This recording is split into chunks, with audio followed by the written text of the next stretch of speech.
Bom dia aí, pessoal. i30 automático, câmbio roncando, quando engatar o drive.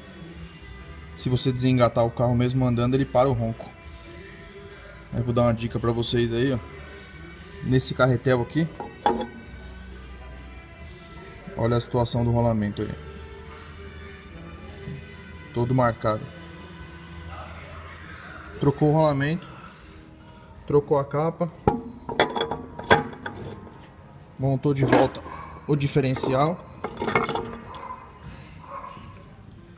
colocou a bomba de óleo aí, ó. O câmbio tá pronto. Beleza, pessoal?